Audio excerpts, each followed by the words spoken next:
Hello everyone, welcome to my channel. Today we're going to discuss how to configure NAT. So at first we're going to discuss what is NAT, how NAT functions. After discussions at the end, we're going to see how to configure NAT. So let's have a look in details. So this section is going to look at static NAT, dynamic NAT, and PAT.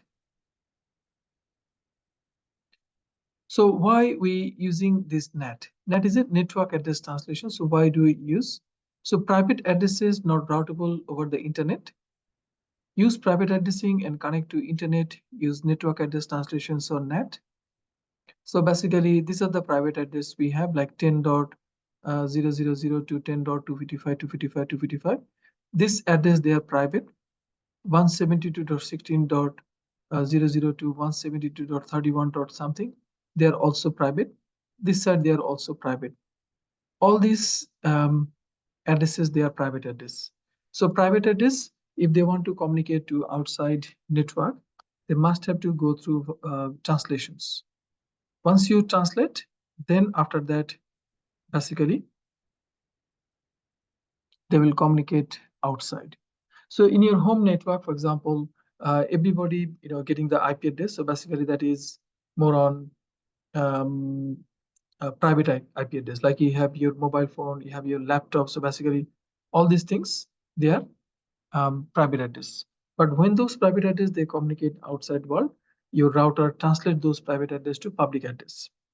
So how do you get the public address? Initially, when you get any, so initially when you get any, let's say, initially when you get any internet connections, with that you'll get one public IP address. So everyone, we must have to have at least one public IP address. So all the private address, they can get translated and communicate to internet via that public address. So NAT router. So NAT router main job is to translate private address to public address. So private address range, we have, let's say 10.1.1.1. So you'll translate that one to 200.1.1.1. So this is private to public. And also when traffic coming back, so that's public to private. Let's say 200.1.1.2, 10.1.1.1. That is public to private. So your home router also that has NAT enabled by default. So basically, it's always doing the translations every time you using your internet. So that router is actually doing all the translations. Now NAT terminology, we have an inside local, inside global, outside global, outside local. Right? These are the terminology we have. So when you have a NAT router, inside local means your private IP. Let's say 10.1.1.1, 10.1.1.2, they are private. Inside global, they are your public. Let's say 200.1.1.1, 200.1.1.2. They are the public. In this way, you have a inside local and inside global. Now, static NAT. So three different kind of NAT we have. Static. Static means it will kind of map one-to-one. One-to-one means 10.1.1. It will map with public IP 200.1.1.1. Then 10.1.1.2, it will map with 200.1.1.2. In this way, private to public, we do all the mapping. Now, dynamic NAT, many to many. Many to many means, let's say we have, this is 10.1.1.1, 10.1.1.2. So when they communicate outside, they're going to pick up any of the available public IP. This is usually large environment. We have this one. Let's say 10.1.1.1, 10.1.1.2. So they translate. So first one will map with 200.1.1. Second one will be mapped with 200.1.1.2. In this way, they'll be mapped, and after that, they'll be communicating outside. Now, another thing we have called PAT. PAT is port address translation. This is the most common one we are using in the industry. Let's say you have is many private to one public mapping. So this is the most common scenario we have in majority of the businesses. Let's say we have 10.1.1.1. This is one of the private, port number 1024. Then 10.1.1.2, port number 1024. Then port number 1033, like that. So you have all the private IP and port number, and that will be mapped with only one public IP, but these are the related port number like 1024 and 1025, 1033, it will be mapped with 1026. You can see all these different private IP, they using only one public IP, but different port number. In this way, they will do the port mapping. Now, how to configure static NAT? Let's say when you do NAT configuration, this is a NAT router. So NAT router will have a inside interface and outside interface, right? We say interface gig 00, IP address 10.1.1.3 and 255.255.255.0, and say IP NAT inside. Okay. So we need to mention, so this interface is inside interface. We need to mention IP NAT inside. After that, we take the other interface and say IP NAT outside. In this way, from the router, we need to select inside interface and outside interface. After that, we can say IPNet inside source static 10.1.1.2, which is my private IP, and it will be mapped with this public IP 200.1.1.2. Again, IPNet inside source static 10.1.1.1 map with 200.1.1.1. In this way, it will be mapped. Private to public, private to public. After that, if you do show IPNet translations, part of that, it will be inside local, inside global, like that. Now, dynamic net configurations. So dynamic net configurations, at first we need to find out inside interface. Let's say interface gig 00, this is IPNet inside. Interface serial 000, say IPNet outside.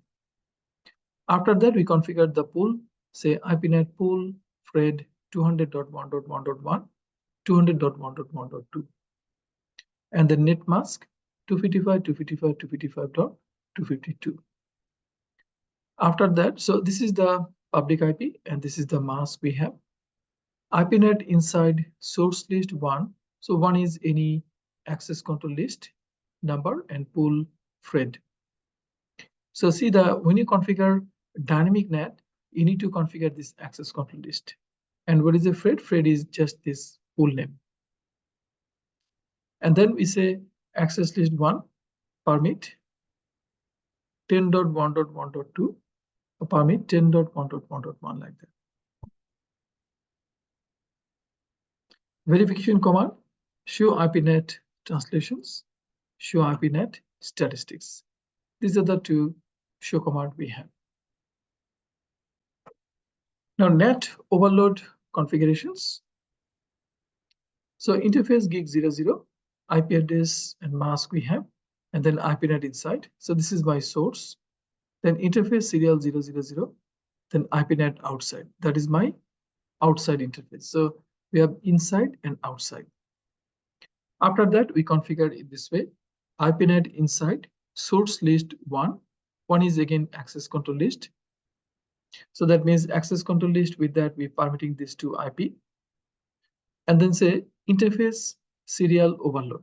Serial is, this is outgoing interface, and this overload command will do port address translation. This one is important, right? So with this command, we can configure. This is the most common one, port address translation. So we call it PAT. And then you can see all the private IP, and they have their port number. And then we have the public IP, and this is their mapped port number. And yeah, show IPNet translations. You can see all this inside local 10.1.1. This is their private IP and port number, map with public IP and port number. And outside local and outside global, we have these destinations, router, and their all this. This is telnet port number basically. So outside global is destinations, network, their public IP, but outside local will be also their, destinations, network, their basically public IP, because they will not show their private IP. That's why their public IP will display in here. Now let's have a look at this configuration. So I'll go to my router. Over there, say I have my private IP, which is 10.1 or 168.10.1. All this private IP, they will translate from this router. So we can configure, NAT in this router. We can see it has inside interface, which is gig 00, outside interface, which is gig 0/1, right? So you need to at first specify inside and outside. Then you can say config t interface gig 0/0. At first, this one will be my IP NAT inside. At first, you mentioned this is inside, okay? And gig 01, it will be outside. So interface gig 0/1 IP NAT outside, right? We specify inside and outside. So inside, outside, then after that, exit from there.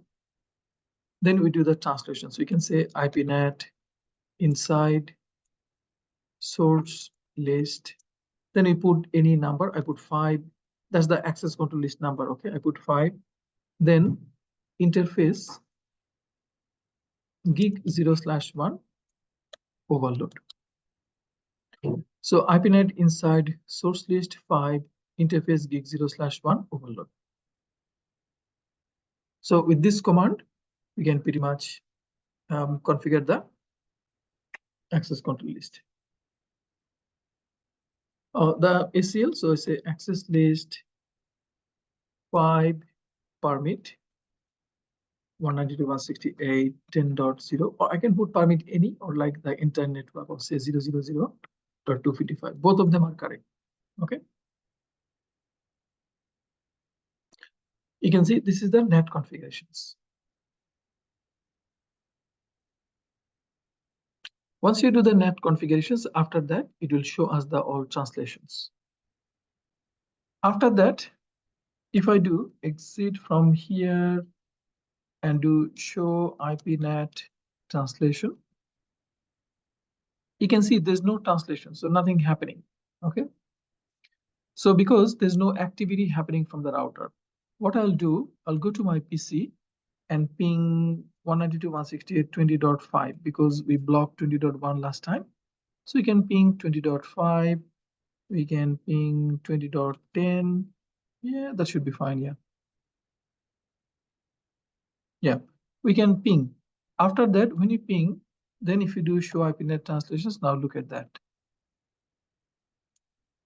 See, this is your private IP, 192.168.10.1, all of them private. And this is going to be your public IP, 11.1.1.1. And see all the port mapping. And outside local, outside global will be your destinations network IP address. I hope this information was useful for you, and thank you for watching.